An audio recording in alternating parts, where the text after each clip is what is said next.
Hello, my name is Kristen Hawkins and I'll be tutoring medicine application and medical interviews. So first, a bit about me. I'm finishing my psychology degree at the minute at Loughborough University. I will be studying graduate medicine at Warwick University. I'll be starting in September 2022.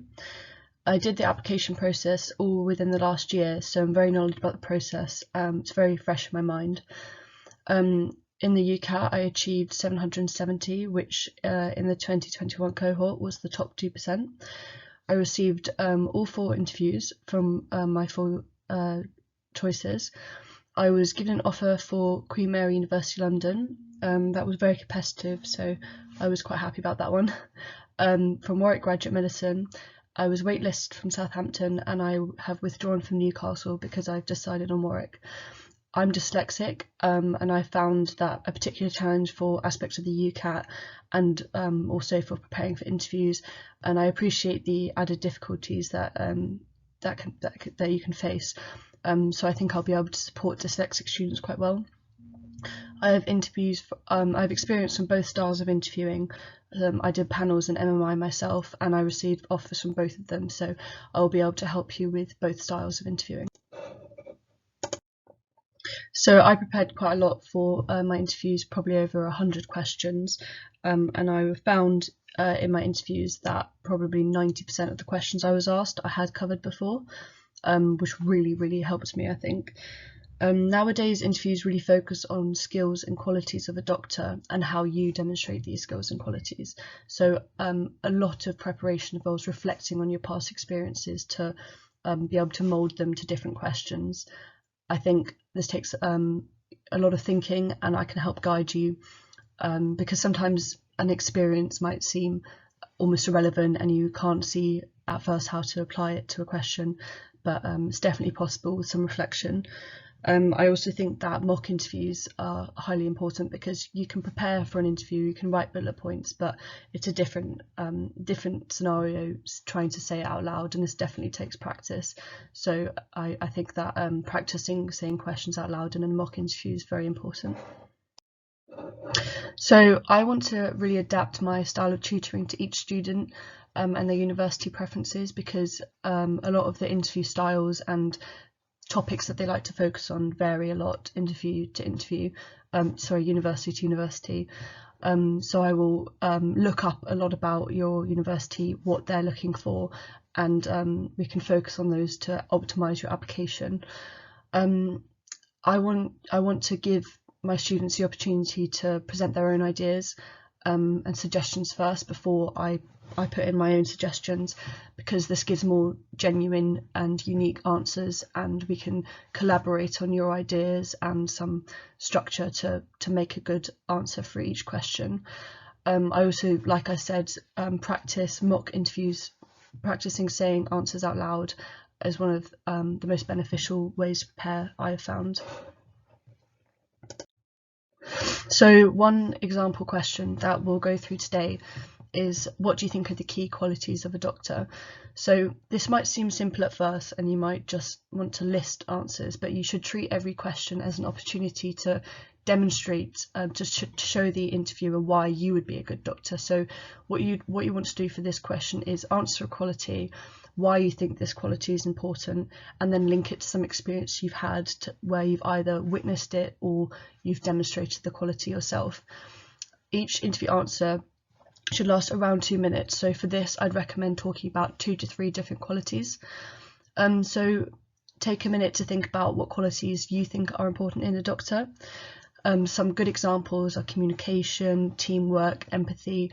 There's really no right or wrong answer for this. All of these qualities are important and they're not expecting you to list every single important one. So just think about some that you can give good reasons why you think they're important, and you can link to your own experiences.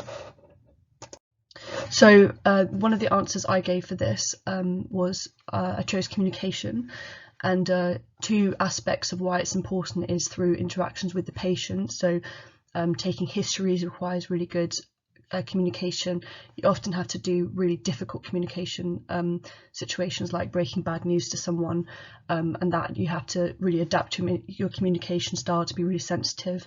and with your colleagues. You know, medicine's a very multidisciplinary, team-based career. You need to work with loads of different co-workers, and working effectively with them is vital to quality of care for the patient. So communication is very important. In my own experience, I worked at a care home for a few months, and I learned to deal with dementia patients. You talk very differently. You adapt your communication style with dementia patients differently to how you would with other residents, for example. And depending on how they're feeling at the time, you know, they can get often distressed. You want to be adaptable in your communication style to put them at ease whenever you can. In my shadowing experience, I shadowed a ENT consultant, and I saw how he adapted his communication style depending on who he was talking to. So, for example, talking to a child patient or an adult patient, you explain the disease or whatever the issue is very differently, and then when the patients would leave, he'd explain it differently to me again, you know, more in depth, and I'm sure that he would talk about it differently with his consultants. So I could see how he maximized his sort of communication and the person he was talking to's understanding through whoever he was talking to. So this is sort of an example of a fully formed answer and how you would communicate it out loud. But what I want to do is prepare sort of bullet points that can jog your memory. So here's a sort of example of how I would write down my answer to this question in a sort of bullet point form, and this is what I want to focus on remembering as sort of to jog your memory as a trigger. It's very minimal amounts, but if you can remember these, then hopefully you'll be able to say a good answer on the spot. So some additional tips for interviews. You know, like I said, I prepared a lot, but there was still 10% questions that I wasn't prepared for, and they're always going to be questions you're not prepared for, but you need to know how to tackle these questions. So when I do mocks for you, I will chuck in some questions that we haven't covered before to help you learn how to deal with this pressure and think on the spot. There's lots of different techniques you can do. Interviewers, you know, very flexible with you just taking a minute to think. That shows good skills anyway. So we were preparing bullet points only, like I've said. Interviewers can really tell if you have a rehearsed answer and it doesn't really come across as well. They don't really like you to memorize answers, so you just need something to be triggered in your memory and then provide a good on the spot answer. I think the most important thing in interviews is that they want you to be, you know, they want to see a good doctor in you. They want you to be personable and can communicate well. So I think the number one thing to remember in interviews is just to smile, be enthusiastic, make eye contact, those sort of things. So finally, I think I'll be able to give really good advice on the application process as a whole.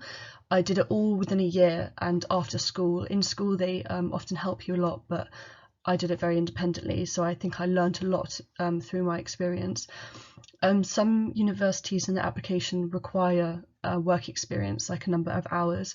For example, Warwick required 70 hours, and I managed to get this during COVID restrictions, which was pretty hard, but it was doable. So I'm very confident that I'll be able to help you gain sufficient work experience, wide-ranging, and help you strategize how you're going to apply for different ones.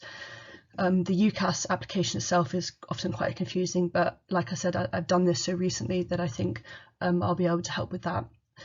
Also, I understand the different types of entrance exams.